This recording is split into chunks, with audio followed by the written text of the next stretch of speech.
Assalamualaikum warahmatullahi wabarakatuh. Salam sejahtera untuk kita semua. Selamat siang. Perkenalkan, saya Siprianus Ngagul, NIRM 0307200103, Program Studi Teknologi Pakan Ternak, semester 7C. Pada mata kuliah Manajemen Kewirausahaan, saya akan membawakan satu materi yang berjudul Manajemen Sumber Daya Manusia. Terdapat beberapa poin yang akan saya bahas, yaitu pengertian pengembangan sumber daya manusia, pengertian pelatihan SDM, proses pelatihan, metode pelatihan yang digunakan, dan output pelatihan yang dilakukan. Ini pengembangan SDM. Pengembangan SDM atau sumber daya manusia itu dirancang untuk membantu individu, kelompok, dan organisasi secara keseluruhan agar menjadi lebih efektif. Program ini diperlukan karena manusia, pekerjaan, dan organisasi selalu berubah setiap tahunnya, bahkan setiap waktu. Di sini terdapat pengertian dari sumber daya manusia, yaitu merupakan upaya manajemen yang terencana dan dilakukan secara berkesinambungan untuk meningkatkan kompetensi pekerja dan unjuk kerja organisasi melalui program pelatihan, pendidikan, dan pengembangan. Pelatihan SDM meliputi aktivitas-aktivitas yang berfungsi untuk meningkatkan unjuk kerja seseorang dalam pekerjaan yang sedang dijalani atau yang terkait dengan pekerjaannya. Di sini terdapat metode-metode pelatihan. Metode pelatihan yang pertama yaitu merupakan pelatihan atau training, yaitu merupakan aktivitas yang berfungsi untuk meningkatkan unjuk kerja seseorang dalam pekerjaan yang sedang dijalani atau yang terkait dengan pekerjaannya. Kemudian, yang kedua yaitu metode pelatihan pendidikan atau education, yaitu mencakup kegiatan-kegiatan yang diselenggarakan untuk meningkatkan kompetensi secara menyeluruh seseorang atau overall kompeten dalam arah tertentu dan berada di luar lingkup pekerjaan yang sedang ditanganinya saat ini. Kemudian, metode yang ketiga itu merupakan pengembangan, yaitu pemberian kesempatan belajar yang bertujuan untuk mengembangkan individu, tetapi tidak dibatasi pada pekerjaan tertentu pada saat ini atau di masa yang akan datang. Jadi lebih memberi kesempatan lebih kepada peserta pelatihan. Kemudian yang selanjutnya, itu terdapat tahap-tahap pelatihan.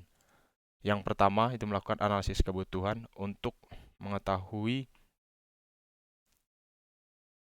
apa kebutuhan dari dilaksanakannya kegiatan pelatihan. Setelah itu baru menetapkan tujuan, kemana arah tujuan dari proses pelatihan. Kemudian yang ketiga, penyusunan isi program-program yang akan dilakukan selama proses pelatihan. Kemudian prinsip-prinsip yang diterapkan itu selama proses pelatihan, prinsip apa saja yang akan diterapkan. Kemudian pemilihan metode bisa dipilih salah satu dari metode yang saya jelaskan, baik itu pelatihan, pendidikan, dan pengembangan. Kemudian yang keenam bisa dilakukan evaluasi. Kemudian di sini proses pelatihan. Proses pelatihan ada 4 kerangka. Yang pertama dari proses penilaian atau analisis, yaitu melakukan analisis kebutuhan pelatihan yang akan dijalankan. Kemudian melakukan identifikasi tujuan dan kriteria pelatihan. Kemudian di sini ada desain. Desain di sini berkaitan dengan peserta pelatihan yang sempurna sebelum melakukan kegiatan pelatihan.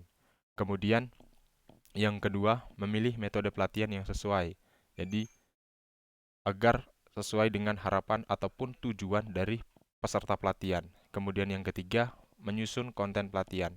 Dengan menyusun konten pelatihan yang terarah atau dengan kerangka yang bagus, peserta akan lebih mudah dan menyesuaikan kegiatan di lapangan.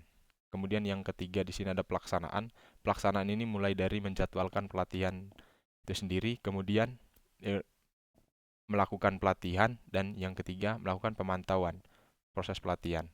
Kemudian setelah pelaksanaan ini lakukan evaluasi. Tujuannya untuk mengukur hasil pelatihan yang sudah dijalankan dan juga membandingkan hasil dengan tujuan atau kriteria yang sudah ditentukan yang dilakukan analisis sebelumnya.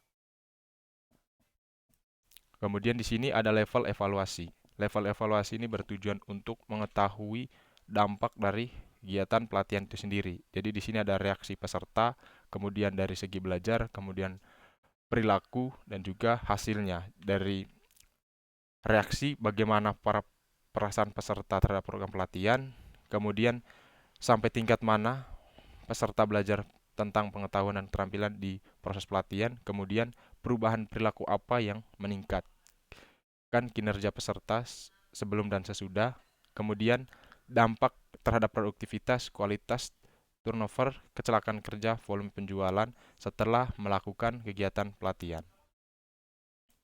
Kemudian di sini pentingnya pengembangan SDM dilakukan. Yang pertama itu merupakan sebagai fondasi dalam meningkatkan pengetahuan, keterampilan, organisasi, dan untuk motivasi diri. Kemudian yang kedua, pengembangan SDM dirancang untuk meningkatkan efektivitas pekerja. Yang kemudian yang ketiga, untuk pengetahuan lebih bertambah dan kompetensi pekerja semakin cepat. Kemudian yang keempat, penambahan pengetahuan, keterampilan, dan sikap pekerja melalui upaya pengembangan sumber daya manusia. Kemudian di sini terdapat faktor-faktor yang mempengaruhi pengembangan sumber daya manusia. Yang pertama, dukungan manajemen puncak, kemudian komitmen para spesialis dan generalis dalam pengelolaan SDM, kemudian perkembangan teknologi yang berkembang, kemudian kompleksitas organisasi, kemudian gaya belajar, kemudian yang terakhir ada kinerja fungsi manajemen sumber daya manusia lainnya. Terdapat 6 faktor yang mempengaruhi. Kemudian di sini ada pun tujuan pengembangan sumber daya manusia.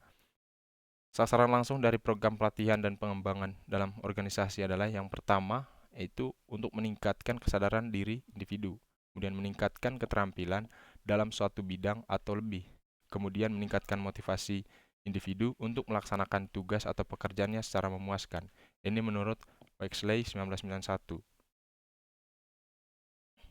Nah, kemudian di sini ada model umum proses pelatihan dan pengembangan. Di sini yang bagian kiri ini merupakan tahap penilaian, mulai dari menilai kebutuhan pelatihan, menetapkan tujuan pelatihan. Kemudian yang berwarna oranye ini merupakan tahap pelatihan dan pengembangan. Itu meliputi pemilihan metode dan media pelatihan dan prinsip-prinsip belajar. Kemudian melaksanakan pelatihan. Kemudian yang bagian sebelah kanan itu tahap evaluasi, itu menyusun kriteria, kemudian prates bagi trainer, kemudian memantau pelatihan, mengevaluasi pelatihan, mengevaluasi transfer, dan umpan balik. Kemudian mungkin cukup sekian materi manajemen sumber daya manusia yang dapat saya sampaikan. Kurang dan lebihnya saya mohon maaf apabila ada salah kata dalam menjelaskan materi yang saya bawakan pada kesempatan kali ini. Saya mohon maaf, saya akhiri.